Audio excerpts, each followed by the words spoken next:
সুপ্রিয় দর্শক, অনেক অনেক প্রীতি ও শুভেচ্ছা জানিয়ে শুরু করছি চ্যানেল আইয়ের ধারাবাহিক আয়োজন রাজধানী উন্নয়ন কর্তৃপক্ষ কর্তৃক নিবেদিত আজ এবং আগামীর রাজধানী ঢাকা। ভূমিকম্প, যার কোনো পূর্বাভাস পাওয়া যায় না। সম্প্রতি পৃথিবীর বহু দেশে ভূমিকম্পের এই ভয়াবহতা আমরা প্রত্যক্ষ করেছি। আতঙ্কিত হচ্ছে জনগণ।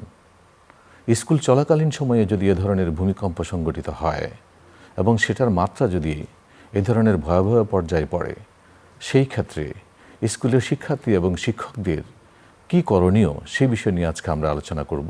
আজকের আলোচনার বিষয় নির্ধারণ করা হয়েছে স্কুল চলাকালীন সময়ে শিক্ষার্থী এবং শিক্ষকদের করণীয়।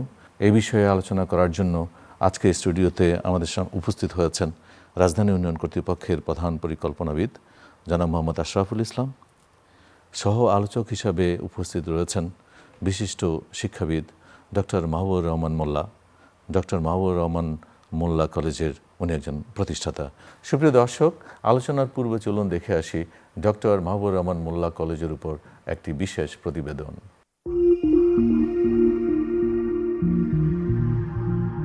ভূমিকম্প একটি প্রাকৃতিক দুর্যোগ। ভয়াবহ এই প্রাকৃতিক দুর্যোগে কোনো পূর্বাভাস পাওয়া যায় না।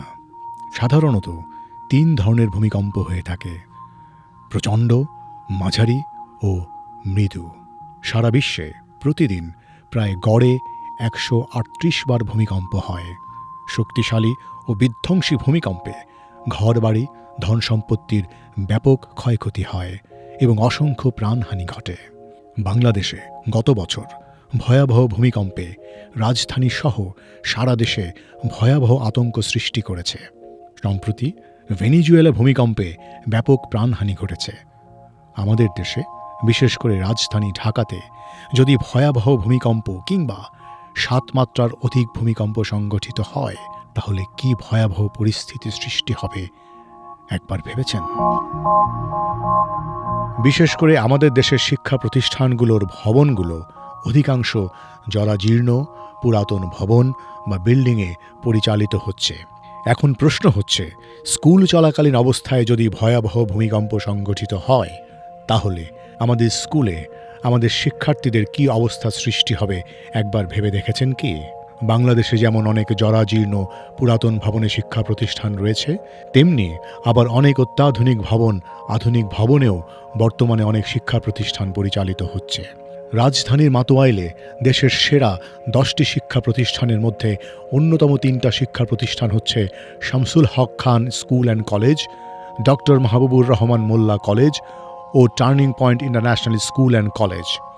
অত্যন্ত নান্দনিক ও মনোমুগ্ধকর পরিবেশে অত্যাধুনিক ভূমিকম্প প্রতিরোধক বিল্ডিংয়ে এই 3টি শিক্ষা প্রতিষ্ঠানের প্রায় 20,000 শিক্ষার্থী প্রতিদিন অধ্যয়ন করছে।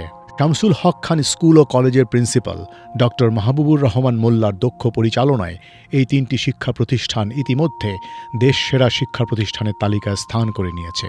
এই শিক্ষা প্রতিষ্ঠানগুলোতে একজন শিক্ষার্থীকে শুধু ভালো ফলাফলের জন্য নয়, পাশাপাশি আদর্শ মানুষ হিসেবে গড়ে তোলার জন্য পাঠদানের পাশাপাশি বিভিন্ন ধরনের শিক্ষা প্রদান করা হয়ে থাকে।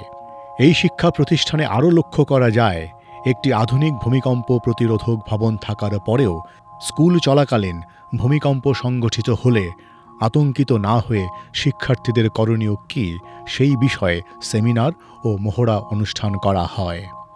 বিশেষজ্ঞদের মতে শিক্ষা মন্ত্রণালয়ের মাধ্যমে একটি বিশেষ নির্দেশনার মধ্য দিয়ে বাংলাদেশের প্রতিটি শিক্ষা প্রতিষ্ঠানে স্কুল চলাকালীন অবস্থায় ভয়াবহ ভূমিকম্প সংঘটিত হলে শিক্ষার্থীদের করণীয় শীর্ষক সেমিনার কিংবা মহড়া অনুষ্ঠানের আয়োজন করা উচিত বলে মনে করছেন অনেকে। দর্শক, আমরা এতক্ষণ প্রতিবেদনটি দেখলাম। চলুন আমরা মূল আলোচনায় ফিরে যাই। আলোচনার শুরুতে আমি রাজধানী উন্নয়ন কর্তৃপক্ষের প্রধান নগর পরিকল্পনাবিদ আপনার কাছ থেকে জানতে চাই, জনাব আশরাফুল ইসলাম, ভূমিকম্প যেটার কোনো পূর্বাভাস নেই, এই ভূমিকম্প যদি স্কুল চলাকালীন সময়ে হয়ে থাকে, তাহলে সেখানে শিক্ষার্থীদের করণীয়, শিক্ষকদের কি করণীয়, এই বিষয়ে রাজধানী উন্নয়ন কর্তৃপক্ষের কি ভূমিকা রয়েছে? আপনারা জানেন যে ভূমিকম্প রিসেন্টলি ঢাকা শহরের মানুষের জন্য, বিশেষ করে শিশু থেকে যারা স্কুল গোয়িং চিলড্রেন আছে, সকলের জন্য একটা আতঙ্কের বিষয় হয়ে যাচ্ছে। আমরা প্রত্যক্ষ করছি যে বিগত 2 বছরে ঢাকা শহরে প্রায় 10 বারের বেশি ভূমিকম্প হয়েছে। এদের উৎপত্তিস্থল আবার ঢাকার খুব সন্নিকটে। রিসেন্টলি যেটা হয়েছে এটা রূপগঞ্জে, কিছুদিন আগে নারায়ণগঞ্জে, রূপগঞ্জে ছিল, তারপরে আমাদের নরসিংদীতে হয়েছে, ময়মনসিংহে হয়েছে, আমাদের দোহারের দিকে উৎপত্তিস্থলের দিকে হয়েছে। আমরা যেটা জিওলজিক্যাল সার্ভে ডিপার্টমেন্ট থেকে তথ্য মতো আমরা এটা পেয়েছি। এটা আমাদের জন্য একটা আতঙ্কের বিষয়। আপনি জানেন যে ঢাকা শহরে টোটাল জনগোষ্ঠীর প্রায় 40% হলো ইয়াং জেনারেশন। তারা কোনো না কোনো শিক্ষা প্রতিষ্ঠান, স্কুল, কলেজ বা বিশ্ববিদ্যালয়ে প্রত্যক্ষ যাতায়াত করে। স্কুল চলাকালীন সময়ে যে বিষয়টি আমাদেরকে খেয়াল রাখা উচিত, বিশেষ করে আমরা আসলে আতঙ্কগ্রস্ত হওয়ার কোনো প্রয়োজন নেই। আতঙ্কগ্রস্ত হয়ে সবাই আরও হুড়াহুড়ি করে যদি আমরা সিঁড়ি দিয়ে নামতে চাই, তাহলে দেখা যায় যে মানুষ আরও পদদলিত হয়ে আরও অসুস্থ হতে পারে বা কেউ আতঙ্কগ্রস্ত হতে অসুস্থ হতে পারে। সেই জায়গাটি হলো আমাদেরকে যে লক্ষ্য করা উচিত যে আমরা ভূমিকম্পের সময় কতগুলি প্রোটোকল আছে, যে আমাদের শক্ত কোনো, যেমন আমরা টেবিল বা আমাদের সাথে স্কুল বেঞ্চ আছে, তার কাছে আমরা একটু নিচে বসে থাকা, যখন এটা শকিংটা শেষ হবে তখন আস্তে আস্তে নিজের মতো করে সিঁড়ি দিয়ে নামা এবং লিফটকে অ্যাভয়েড করা। এবং প্রত্যেকটা স্কুলের উচিত তার যে অ্যাসেম্বলি প্লেস আছে, ভূমিকম্পের সময় যাতে অ্যাসেম্বলি প্লেসে সবাই মানে জড়ো হতে পারে এবং সেখান থেকে রেস্কিউ অপারেশন থেকে আরম্ভ করে যে কোনো দুর্ঘটনা ঘটে সেটা। আরেকটি হলো যে আর্থকুয়েক যে কোনো সময় ঘটতে পারে, তার কোনো পূর্বাভাস পাওয়া যায় না। সেজন্য আমাদেরকে কিছু প্রিপারেডনেস প্রোগ্রাম, সেটা সরকার বা স্কুল কর্তৃপক্ষকে সেটা নিতে হবে। এর মধ্যে একটি প্রিপারেডনেস প্রোগ্রাম হলো যে আমরা স্কুলগুলি, যেহেতু শেকিং আমাদের প্রায়শই হচ্ছে, সেজন্য আমাদের স্কুলগুলিকে দরকার তার একটা ডিটেল ইঞ্জিনিয়ারিং অ্যাসেসমেন্ট করা, যে স্কুল যেগুলি রাজধানী উন্নয়ন কর্তৃপক্ষের অনুমোদনের বাইরেও কিন্তু অসংখ্য স্কুল বা শিক্ষা প্রতিষ্ঠান নির্মিত হয়েছে, আমরা জানি না তার স্ট্রাকচারাল ক্যাপাসিটি কীরকম আছে। তো স্ট্রাকচারাল ক্যাপাসিটি জানার জন্য আমাদের দরকার হলো ডিটেল ইঞ্জিনিয়ারিং অ্যাসেসমেন্ট। তার মাধ্যমে যদি স্কুলটি কোনো ধরনের ভালনারেবল হয় অ্যাজ পার বিএনবিসি কোড অনুযায়ী, তাহলে তাকে রেট্রোফিটিংয়ের সুযোগ রয়েছে, সে তাকে প্রপার রেট্রোফিটিং করতে হবে। অথবা যদি অতিশয় ভালনারেবল হয় তাহলে সেটাকে কমপ্লিট ডেমোলিশন করে করতে হবে।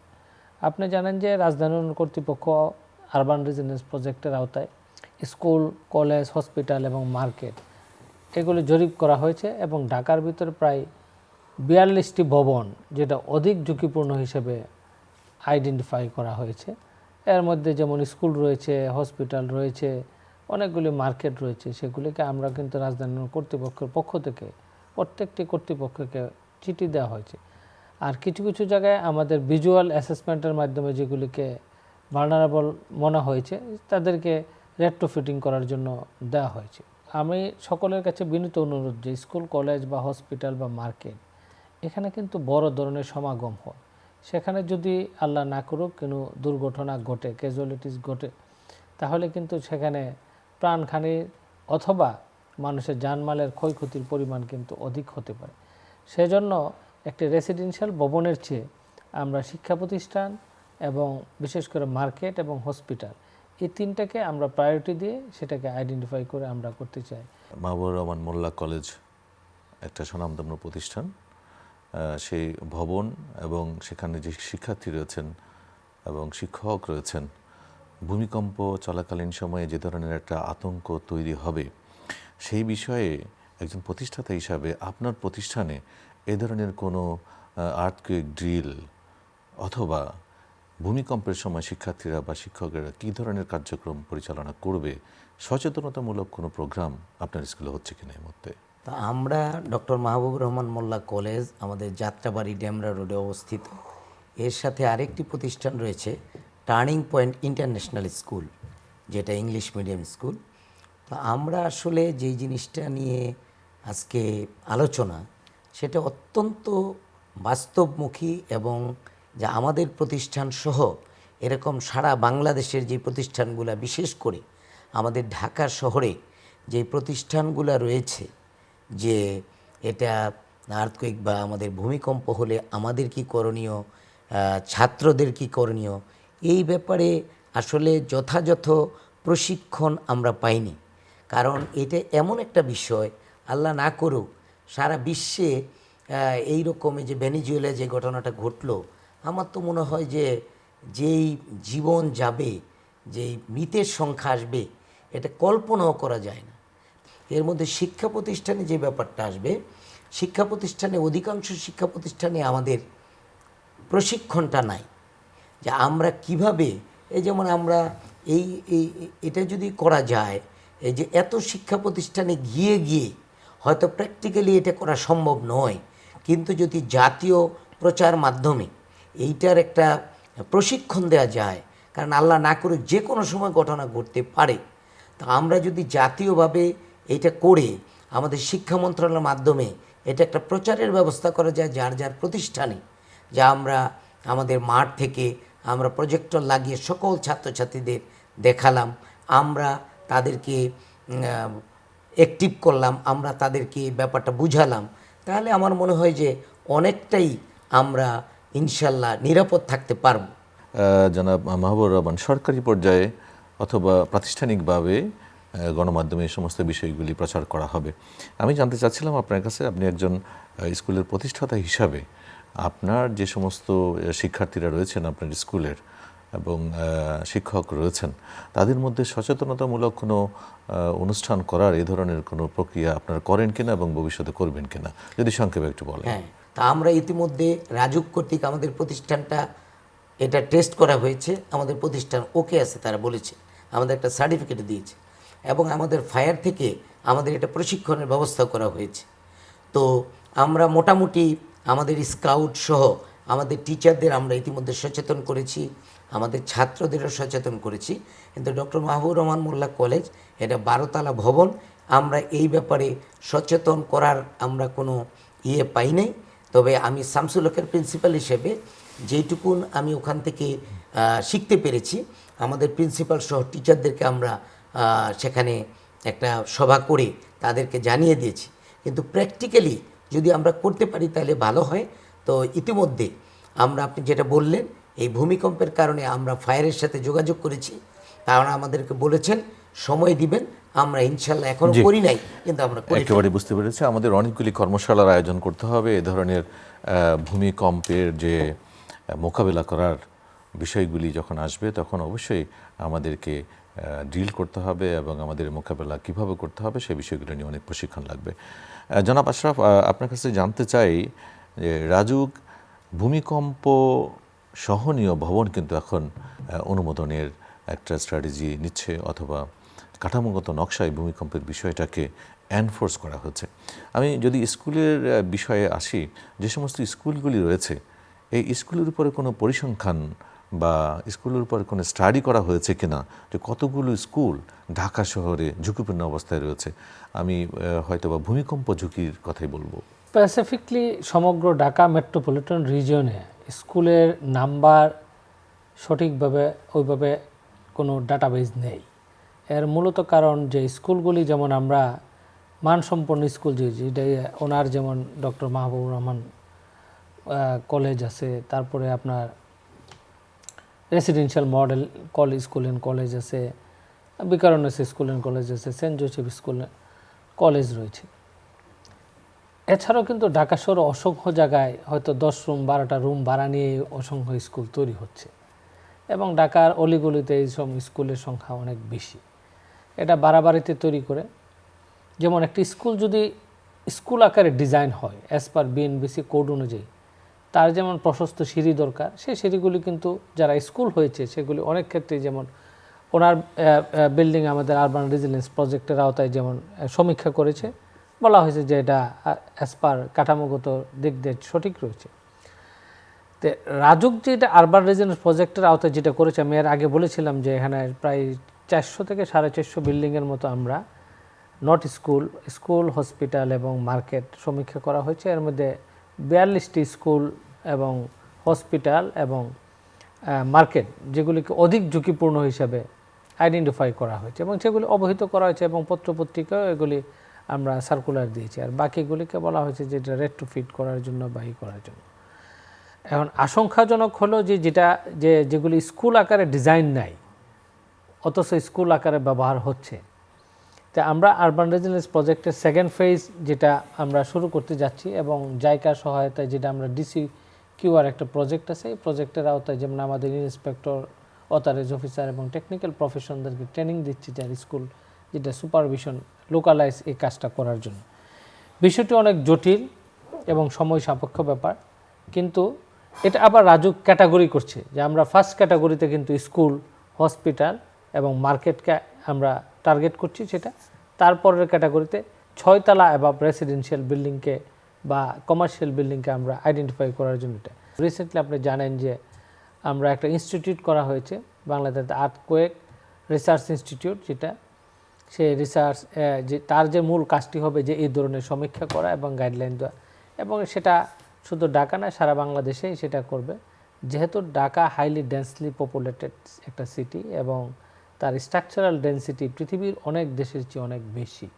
এই শহরে প্রায় 21 লক্ষেরও বেশি স্ট্রাকচার রয়েছে 2016 সালের সমীক্ষা অনুযায়ী। এর মধ্যে যদিও 15 লক্ষ স্ট্রাকচার একতলা বা দুতলা ভবন, 5 তলার উপরে ভবনের সংখ্যা এরকম আছে প্রায় আমাদের প্রায় 2 লক্ষের উপরে ভবন রয়েছে 2016 সালে, হয়তো এখন আরও 2.5 লক্ষ 3 লক্ষ স্ট্রাকচার হয়ে গেছে। তো সেই জায়গাটায় আমরা যেটা সকলের কাছে অনুরোধ থাকবে, যেটা আমরা প্রায়শই বিজ্ঞাপন দেই, আজকের যে অনুষ্ঠান রাজধানী কর্তৃপক্ষ উদ্যোগ নিচ্ছে চ্যানেলের সহায়তা, এর মূলত উদ্দেশ্য কিন্তু মানুষকে সচেতন করা এই বিষয়ে, এবং সচেতন করার মাধ্যমে কিন্তু আমরা কিভাবে একটা রেজিলিয়েন্ট সিটি তৈরি করতে পারি সে একটা অংশ তৈরি করা। এবং আমরা মনে করি যে এই প্রসেসটা আরও বেশি ফ্রিকুয়েন্টলি করা উচিত এবং লিফলেট আকারে বিভিন্ন জায়গায় ছাড়া উচিত, তাহলে হয়তো বিশেষ করে বাচ্চাদেরকে বা স্কুল গোয়িং চিলড্রেন বা সাধারণ মানুষ বা মার্কেটে যখন থাকবে একটা করতে অ্যালার্মিং সিস্টেম থাকা উচিত। বিশ্বের অন্য অন্য দেশে স্কুল গোয়িং বাচ্চাদের কিন্তু একটা টর্চ লাইট দিয়ে দিই, যে আর্থকোয়েকে যে কোনো সময় দুর্ঘটনা হলে যাতে একটা লাইটিং বা একটা হুইসেল থাকে, যে আমি কোনো ট্র্যাপে পড়ে গেলে যাতে আমি একটু হুইসেল দিয়ে দিতে পারি, যে আমি মানুষকে বুঝাইতে পারি যে উদ্ধার কর্মীরা যাতে আসে তারা আমাদেরকে নিতে পারে। এই একটা ইনস্ট্রুমেন্ট এটা আমরা স্কুল গোয়িং চিলড্রেনদেরকে আমরা নিশ্চিত করতে পারি। সেই বিষয়টি আমার মনে হয় যে যারা স্কুলের প্রিন্সিপাল মহোদয়রা ওনারা যারা আছেন ওনাদের একটা বড় ভূমিকা আছে। স্কুল গোয়িং চিলড্রেনদেরকে যদি ওনারা একটু মোটিভেট করে, বিশেষ করে বা গার্ডিয়ানদেরকে একটু বলে, আমার মনে হয় যে সবাই সেটা এনশিওর করবে, এবং এর মাধ্যমে কিন্তু ছোট ছোট উদ্যোগের মাধ্যমে কিন্তু আমরা সেই জিনিসটা এনশিওর মোকাবেলা করতে পারবো। একেবারে ভেরি রাইট। জনাব মাহবুবুর রহমান, আপনার কাছে জানতে চাই, আপনাদের স্কুলের একটা অ্যাসোসিয়েশন রয়েছে, শিক্ষকদেরও অ্যাসোসিয়েশন রয়েছে। বর্তমান সময়ে ভূমিকম্পের যে বিষয়গুলি সেটা সবার মধ্যে একটা আতঙ্ক ছড়াচ্ছে। বিশেষ করে আমরা আজকে যেহেতু আলোচনা নিয়ে আসি শুধুমাত্র স্কুল, স্কুলের শিক্ষার্থী এবং স্কুলের শিক্ষক, তাহলে স্কুল শিক্ষক সমিতি অথবা স্কুলের যে অ্যাসোসিয়েশন তাদের ভূমিকা কি? সচেতনতার জন্য আমরা ইতিমধ্যে কাজ করেছি, এখন থেকে আরও ব্যাপকভাবে কাজ করব, যেহেতু এটা রাজধানী উন্নয়ন কর্তৃপক্ষের একার বিষয় না, এটা সবাই মিলেমিশে করতে হবে। আমরা মসজিদগুলোতেও আমরা এই ইমামদেরকে নিয়ে, যেহেতু অনেক অভিভাবকরা যান, তারাও এই ব্যাপারে কথাবার্তা বলে দিতে পারেন, তাহলে অভিভাবকরা সচেতন হইলেন। তো আমাদের শিক্ষা প্রতিষ্ঠানের ব্যাপারে আমরা শিক্ষা মন্ত্রণালয়কে যদি আমরা একটা রাজধানী উন্নয়ন কর্তৃপক্ষ একটা দেয় যে এইটা প্রত্যেকটা প্রতিষ্ঠানে আপনি বাধ্যতামূলক আমাদের ছেলে মেয়েদেরকে সচেতন করার জন্য শিক্ষকরা কাজ করবেন, এরকম একটা দিলে আমার মনে হয় বর্তমান মাননীয় শিক্ষামন্ত্রী মহোদয় অত্যন্ত সচেতন এবং অ্যাক্টিভলি কাজ করছেন। তো উনি শিক্ষা প্রতিষ্ঠান, শিক্ষক, ছাত্রছাত্রী এটার জন্য কিন্তু চমৎকার ওয়েতে তিনি কাজ করছেন। তো এই জন্য আমি মনে করি রাজধানী উন্নয়ন কর্তৃপক্ষ যদি একটা চিঠি ওখানে দেন শিক্ষা মন্ত্রণালয়ে মাননীয় মন্ত্রী মহোদয়কে, তিনি প্রত্যেকটা স্কুলে একটা সার্কুলার জারি করে দিলে এটা ব্যাপকভাবে কাজ হবে সারা বাংলাদেশে। তাহলে ছাত্র, শিক্ষক, অভিভাবক সবাইকে সচেতন করার জন্য এটা একটা চমৎকার দিক।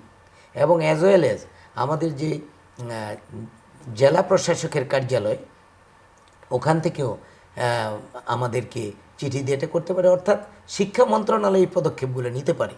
তা আমি মনে করি আমাদের শিক্ষকদের অবশ্যই ভূমিকা রয়েছে, যে একটা আমাদের সন্তান, এরা তো আমাদের সন্তান, 20,000 স্টুডেন্ট যখন স্কুলে দিয়ে দিল বাবা মা, তখন তো এটা আমাদের সন্তান হয়ে গেল।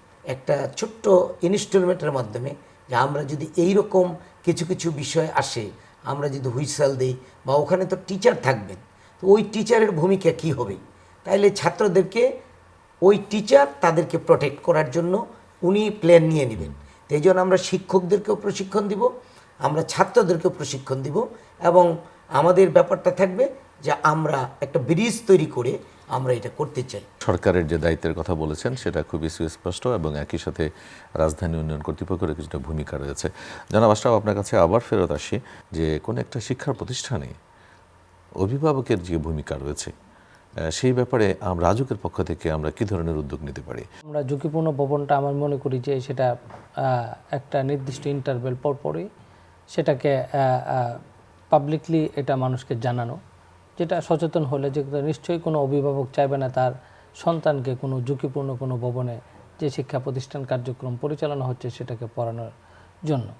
এই হলো একটা দায়িত্ব। আর আরেকটা দায়িত্ব হলো যে বিশেষ করে আমাদের যে প্রিন্সিপাল মহোদয় যেটা বললেন যে এটা যদি শিক্ষা বিশেষ করে বাচ্চাদেরকে যদি আপনার এডুকেটেড করতে পারেন এই বিষয়ে লার্নিং, তো বাচ্চারা কিন্তু দেখা যাবে যে সেই এডুকেশনটা গ্রহণ করে কিন্তু তার মা বাবা বা বাসায়ও সেটা কিন্তু দিবে, মানে ওনাদেরকে হয়তো এটা ব্রিফ করবে। সেই মাধ্যমে কিন্তু আস্তে আস্তে আমরা পুরো কমিউনিটিকে এই প্রসেসের মধ্যে আনতে হবে।